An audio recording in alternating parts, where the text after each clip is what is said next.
رحیم ټولو قدرمندو کتونکو ته امید او تمه ساتم چې ټول به روغ جوړ او خوشحاله د پی کې سټار یعنې د پښتونخوا ستورو کې یو وارې بیا ستاسو په خدمت کې حاضر یو. څنګه چې تاسو ته پته ده قدرمندو کتونکو زه دې وخت کې ولاړ یم په د حاجي جان افضل صاحب په حجره کې او حاجي جان افضل صاحب په حجره کې نن یوه غونډه وشوه او د هغې غونډې مقصد څو د هغې اقدامات راتلونکي وخت کې به څه وي. نو زه وایم چې د حاجي جان افضل صاحب نه د دې باره کې تپوس وکړم چې نن کومه غونډه وشوه نو د دې مقاصد څه. نو حاجي جان افضل صاحب ته په خیر علي السلام علیکم. وعلیکم السلام ورحمت الله وبرکاته. زما د پی کې سټار ملګرو ستاسو شکریا ادا کوم چې تاسو زمونږ د ملګرو سره نن دلته حاضري وکړه. زما ارد ګرد زما کوم ملګري ولاړ دي او د دې ملګرو ډېره حصه موجوده موږ سره نشته دی او هغه ملګري داسې و چې چاته جواب نه رسېدلی د چا څه مصروفیت و. د هغه ټولو د طرف نه زه یو ځل بیا ستاسو شکریا ادا کوم.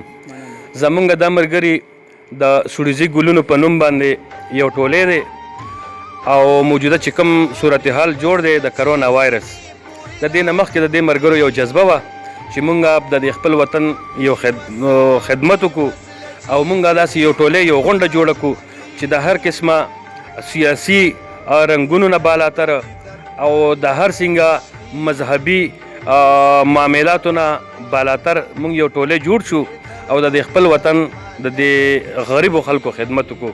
زما شانه بشانه د هغه ملګري د سوړیزي ګلونو په صورت کې تاسو ته مخامخ ولاړ دي او نن زمونږ دا یو غونډه دلته وشوه.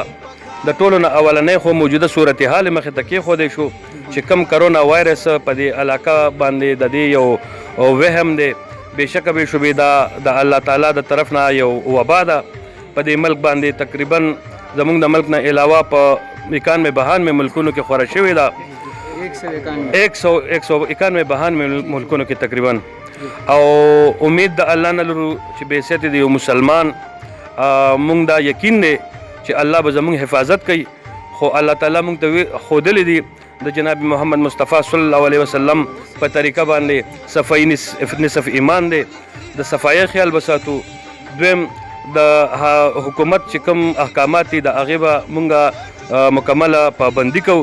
دا ملګري راغونډ شوي دي موجوده مونږ د یو مجمع په حالات کې یو خو مونږ د دې ملګرو وینا دا دا غونډه دې دپاره وه چې په دې ملک او قوم کې دا یو اویرنس پیدا کړو چې د صفایي خیال ساتئ اجتماعات مو جوړوئ او غیر ضروري ټولي چې کم دی د دې نه مکمل ځان ساتئ.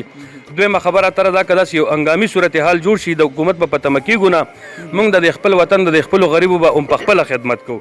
د هغې دپاره د ملګرو یو دا رایه راغله مخې ته چې مونږ د سبا نه د دې یو قدم واخلو او مونږ جومات په جومات باندې وګرځو او مونږ دا خبره تر په هر محلې هر کور ته ورورسو د هر جومات ملګرو ته ورورسو چې په هر محله کې صاحبي حیثیت خلک هم شته دی او غریب خلک هم شته دی چې دغه صاحب حیثیت خلک را بیدار کو او د خپل محلې د خلکو اپنی مدد آپ کې تحت د هغې خدمت وکړي.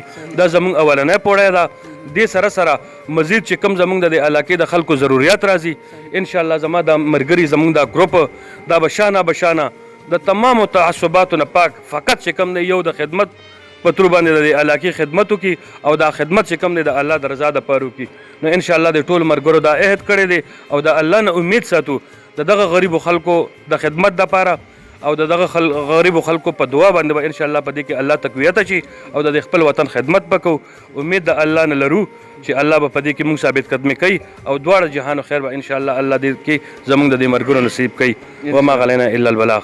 ډیره زیاته مهرباني قدرمندو کتونکو تاسو که په دې ټولنه کې ځان شاملول غواړئ نو بالکل راتلی شئ او دا څنګه چې جان افضل صاحب ویل چې دا غیر سیاسي ده نو بالکل دې کې هر هغه انسان څوک چې ښېګړه کول غواړي هغه راتلی شي او دې ښېګړه کې ځان موږ سره شاملولی شي. خپل قربا صابر جان په خپلو دعاګانو کې یاد ساتئ چې هر چېرته یې الله هم خوشحاله ساته تل بریالي سئ. دلو الله